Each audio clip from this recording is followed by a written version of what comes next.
The survivor who is seeking a healthy relationship with his emotional being will strive to accept the existential fact that the human feeling nature is often contradictory and frequently vacillates between opposite polarities of feeling experiences.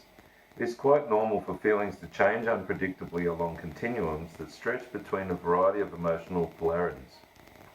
As such, it is especially human and healthy to have shifts of mood between such extremes as happy and sad, enthused and depressed, loving and angry, trusting and suspicious, brave and afraid, and forgiving and blaming. Unfortunately, in this culture, only the positive polarity of any emotional experience is approved or allowed. This can cause such an avoidance of the negative polarity that at least two different painful conditions result. In the first, the person injures and exhausts himself in compulsive attempts to avoid a disavowed feeling and actually becomes more stuck in it. This is like the archetypal clown whose frantic efforts to free himself from a piece of flypaper leave him more immobilized and entangled. In the second, repression of one end of the emotional continuum often leads to a repression of the whole continuum, and the person becomes emotionally deadened. The baby of emotional vitality is thrown out with the bathwater of some unacceptable feeling. A reluctance to participate in such a fundamental realm of the human experience results in much unnecessary loss. For just as without night there is no day, without work there is no play, without hunger there is no satiation, without fear there is no courage, without tears there is no joy, and without anger there is no real love. Most people who choose or are coerced into only identifying with positive feelings usually wind up in an emotionally lifeless middle ground, bland, deadened, and dissociated in an emotional no man's land. Moreover, when a person tries to hold on to a preferred feeling for longer than its actual tenure, she often appears as unnatural and phony as ersatz grass or plastic flowers. If instead she learns to surrender willingly to the normal human experience that good feelings always ebb and flow, she will eventually be graced with a growing ability to renew herself in the vital waters of emotional flexibility. The repression of the so-called negative polarities of emotion causes much unnecessary pain, as well as the loss of many essential aspects of the feeling nature. In fact, much of the plethora of loneliness, alienation, and addictive distraction that plagues modern industrial societies is a result of people being taught and forced to reject, pathologize, or punish so many of their own and others' normal feeling states. Nowhere, not in the deepest recesses of the self, or in the presence of his closest friends, is the average person allowed to have and explore any number of normal emotional states. Anger, depression, envy, sadness, fear, distrust, etc. are all as normal as part of life as bread and flowers and streets, yet they have become ubiquitously avoided and shameful human experiences. How tragic is this, for all of these emotions have enormously important and healthy functions in a wholly integrated psyche. One dimension where this is most true is in the arena of healthy self-protection, for without access to our uncomfortable or painful feelings, we are deprived of the most fundamental part of our ability to notice when something is unfair, abusive, or neglectful in our environments. Those who cannot feel their sadness often do not know when they are being unfairly excluded, and those who cannot feel their normal angry or fearful responses to abuse are often in danger of putting up with it without protest. Perhaps never before has humankind been so alienated from so many of its normal feeling states as it has in the 21st century. Never before have so many human beings been so emotionally deadened and impoverished. The disease of emotional emaciation is epidemic. Its effects on health are often euphemistically labelled as stress, and like the emotions, stress is often treated like some unwanted waste that must be removed. Until all of the emotions are accepted indiscriminately, and acceptance does not imply a license to dump emotions irresponsibly or abusively, there can be no wholeness, no real sense of well-being, and no solid sense of self-esteem. Thus, while it might be fairly easy to like yourself when feelings of love or happiness or serenity are present, Deeper psychological health is seen only when you can maintain a posture of self-love and self-respect in the times of emotional hurt that accompany life's inevitable contingencies of loss, loneliness, confusion, uncontrollable unfairness, and accidental mistake. The human feeling experience, much like the weather, is often unpredictably changeable. No positive feeling can be induced to persist as a permanent experience, no matter what cognitive behavioral therapy tells us. As disappointing as this may be, as much as we might like to deny it, as much as it causes each of us ongoing life frustration, and as much as we were raised and continue to be reinforced for trying to control and pick our feelings, they are still by definition of the human condition largely outside the province of our wills. Subheading: Emotional Intelligence.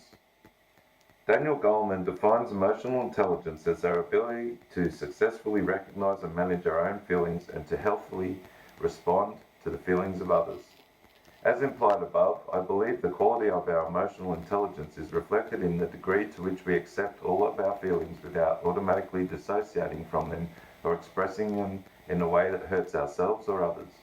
When we are emotionally intelligent, we also extend this acceptance to our intimates. One of my clients calls this the hallmark of relationships.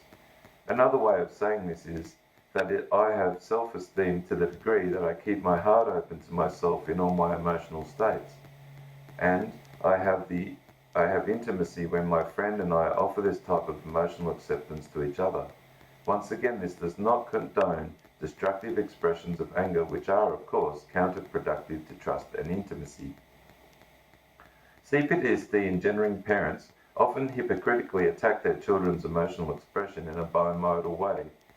This occurs when the child is both abused for emoting and is at the same time abused by her caretaker's toxic emotional expression. Most traumatizing parents are especially contemptuous toward their child's expression of emotional pain. Most traumatizing parents are especially contemptuous towards the child's expression of emotional pain. This contempt then forces the child's all-important capacity for healthy grieving into developmental arrest. One archetypal example of this is the parent who hurts his child to the point of tears and then has the nerve to say, quote, "Stop crying, I'll give you something to cry about," unquote.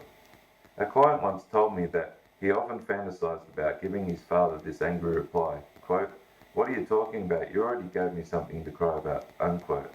He did not, however, because he had long since learned that getting angry back was a capital crime that would elicit the most savage retaliation. Typically, it would be delivered with homicidal rage, quote, "I'll knock you from here to kingdom come," unquote. The above is, of course, a blatant example of the slaughtering of emotional expression, just as common as the insidious passive-aggressive assault on emoting which is seen in the parent who shuns a child for expressing his feelings. This is seen in the emotionally abandoning parent who sequesters the child in a timeout for crying, or routinely retreats from the crying child into her room. The worst, most damaging example of this occurs when this is done to the pre-verbal toddler or baby who only has emotions with which to express herself. Pre-verbal children are by definition far too young to learn the 2 to 3 year old's developmental task of using her words to communicate about her feelings. An especially nasty form of emotional abuse occurs in the traumatizing family when the child is even attacked for displays of pleasant emotion. As I write this, I flash back to scenes of my mother sneering at my little sister and snarling, quote, "What are you so happy about?" unquote, and my father's frequent, quote, "What are you laughing at? Wipe that smile off your face," unquote. Emotional abuse is also almost always accompanied by emotional abandonment, which can most simply be described as a relentless lack of parental warmth and love. Sometimes this is most poignantly described as not being liked by your parents, which belies the many CPTSD-inducing parents who say they love their children, but demonstrate in 1,000 ways that they do not like them. Quote, "The sight of you makes me sick," unquote, was very popular with such parents when I was growing up. It can still bring tears to my eyes to remember my emotionally abandoned young sister secreted into a corner of the house begging our family dog, quote, Like me, Ginger, like me, unquote. Toxic shame and soul murder. Subheading, toxic shame and soul murder. The rejecting responses of our parents to our emotional expression alienate us from our feelings. Emotional abuse/neglect scares us out of our own emotions while simultaneously making us terrified of other people's feelings. John Bradshaw describes the devastation of the child's emotional nature as, quote, soul murder, unquote. He explains this as involving a process where the child's emotional expression, his first language of self-expression, is so assaulted with disgust that any emotional experience immediately devolves into toxic shame. I believe that toxic shame is the effect of the inner critic, and that inner critic thought processes are cognitions of shame, a terrible yin-yang process emanating from our original abandonment. Because of the deadly one-two punch of familial and societal attacks on our emotional selves, we need to recover our innate emotional intelligence. This is also deeply important because, as Carl Jung emphasized, our emotions tell us what is really important to us.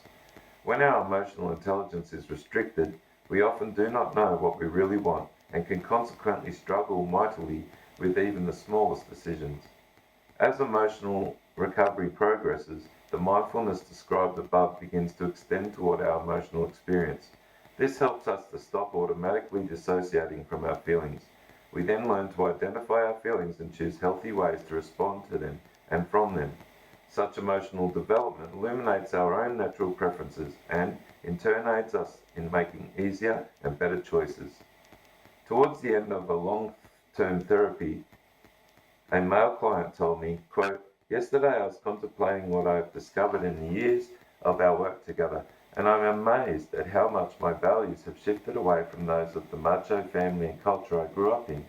I feel now like I prefer the arts to science, novels to non-fiction, gardening to watching golf, and hanging out with my partner at home to partying at the bar, unquote. Subheading, grieving as emotional intelligence. Grieving is the key process for reconnecting with our repressed emotional intelligence. Grieving reconnects us with our full complement of feelings. Grieving is necessary to help us release and work through our pain about terrible losses of our childhoods. These losses are like deaths of parts of ourselves, and grieving can often initiate their rebirth. Subheading, grieving and verbal ventilation. Grieving restores our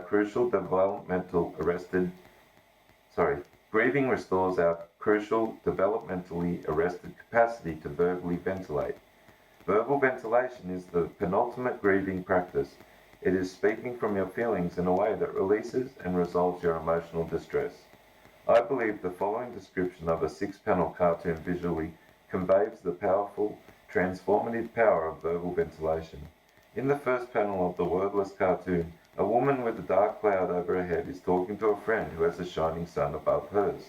In panel 2, as the first woman gestures in a way that indicates complaining, the cloud covers her friend's sun. In panel 3, the cloud emits a bolt of lightning as she angrily purges, and her friend glowers along with her. In panel 4, the cloud rains on them as they embrace, commiserating in the rain of their shared tears. In panel 5, the relief spreads over their faces as the cloud moves away from the sun.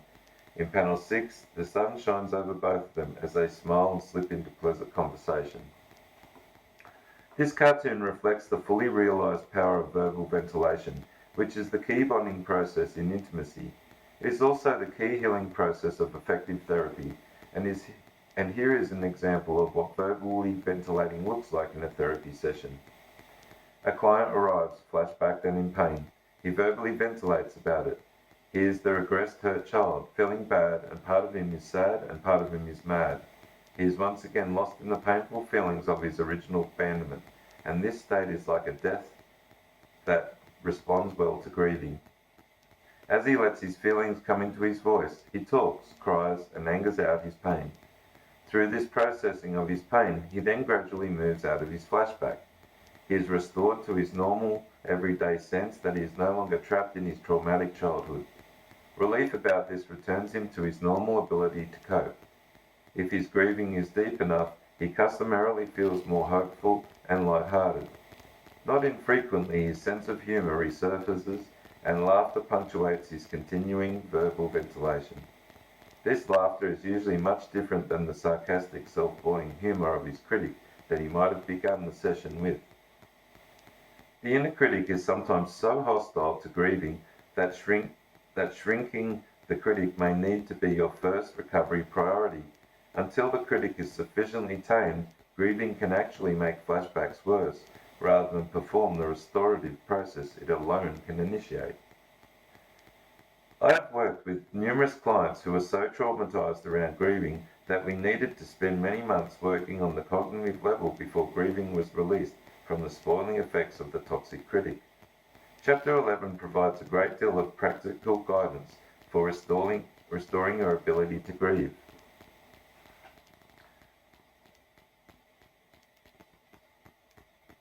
Subheading, Spiritual Healing. Subheading under that, Soothing abandonment losses via a higher sense of belonging. Spiritual beliefs are, of course, a subject of personal and sometimes private concern, and I believe and hope that what I write here is not proselytizing. My aim instead is to point out psychological concepts that have a non-sectarian spiritual aspect. I am aware, however, that some survivors have suffered terrible spiritual abuse in childhood, and if the term, quote, spiritual, unquote, is offensive or triggering in any way, please feel free to bypass this section. There are many other useful tools in this toolbox. A key aspect of the abandonment depression in PTSD is the lack of a sense of belonging to humanity, life, anyone, or anything. I have met many survivors whose first glimmer of, quote, belonging, unquote, came to them on a quest that began as a spiritual pursuit. Finding nothing but betrayal in the realm of humans, they turned to the spiritual for help. Spiritual pursuits are sometimes fueled by an unconscious hope of finding a sense of belonging. The worst thing that can happen to a child is to be unwelcomed in his family of origin, to never feel included. Moreover, many survivors have little or no experience of any social arena that feels safe and welcoming. Many survivors also do not find a sense of belonging in traditional or organized religions. Finding conventional religion too reminiscent of their dysfunctional families, some survivors look to more solitary spiritual approaches. They find a sense of belonging to something larger and more comforting by reading spiritual books or engaging in meditative practices.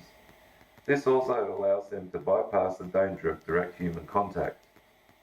Other survivors have spiritual experiences of belonging to something greater and worthwhile by being in nature, by listening to music, or by appreciating the arts. I once marvelled at a book whose title now eludes me, that was a compendium of quotes from many renowned people who had numerous experiences through the direct perception of nature's beauty. A numinous experience is a powerful moving feeling of well-being accompanied by a sense that there is positive, benign force behind the universe as well as within yourself. This in turn sometimes brings enough grace with it that you have a profound feeling that you are essentially worthwhile, that you belong in this life, and that life is a gift. One of my website respondents sent me her personal account of therapeutic gratitude. Her name is Mary Quinn of Ireland. In answer to my request to reprint her writing, she replied, quote, "Yes, and in honour of my little one and for all the times her voice was unheard, you may use my name," unquote.